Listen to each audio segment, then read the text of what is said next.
राणेच्या बैलाला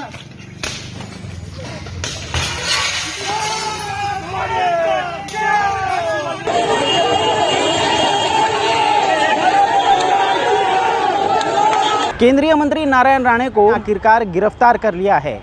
रत्नागिरी के पास संगमेश्वर से पुलिस ने राणे को हिरासत में लिया है।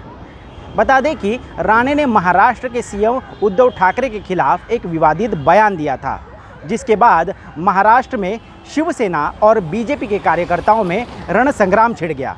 राणे ने रत्नागिरी कोर्ट में याचिका दायर की थी, जिसे खारिज कर दिया गया, जिसके बाद अब राणे ने बॉम्बे हाईकोर्ट में भी अर्जी लगाई है।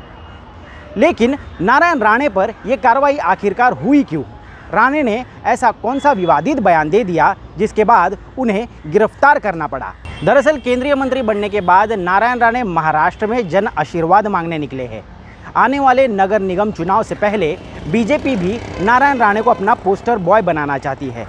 नारायण राणे का मूल शिवसैनिक होना और उनका आक्रामक स्वभाव बीजेपी के लिए शिवसेना से भिड़ने के लिए एक हथियार है, और इसीलिए नारायण राणे ने अपने इस आक्रामक स्वभाव की झलक इस यात्रा में दे डाली। सीएम उद्धव ठाकरे ने स्वतंत्रता दिन के मौके पर आज़ादी के साल को लेकर अपने भाषण में गड़बड़ी कर दी थी।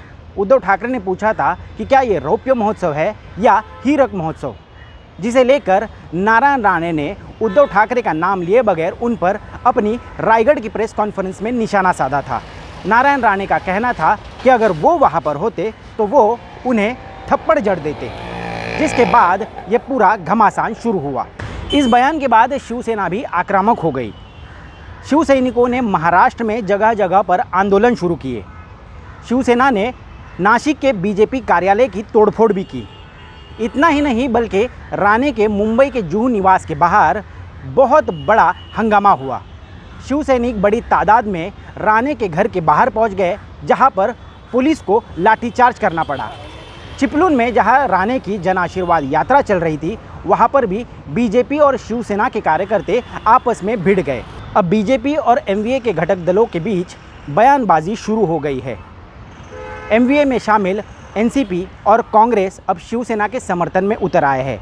एनसीपी मंत्री और प्रवक्ता नवाब मलिक का कहना है कि नारायण राणे ने आपत्तिजनक बयान देकर सिर्फ महाराष्ट्र के मुख्यमंत्री नहीं बल्कि पूरे महाराष्ट्र का अपमान किया है। तो वही कांग्रेस के प्रदेश के अध्यक्ष नाना पटोले का कहना है कि नारायण राणे जैसे सीनियर नेता ने इस तरह का बयान नहीं देना चाहिए था। वो इसका पूरी तरह से खंडन करते हैं। लेकिन विपक्ष के नेता देवेंद्र फडणवीस का कहना है कि एमवीए सरकार पुलिस बल का गलत इस्तेमाल कर रही है। इस तरह से वो एक केंद्रीय मंत्री को गिरफ्तार नहीं कर सकती। अगर उन्हें करना ही था तो शर्जील उस्मानी को गिरफ्तार क्यों नहीं किया? ये बयानबाजी अब और तीखी होते दिखेगी, लेकिन नारायण राणे को अब गिरफ्तार कर लिया है।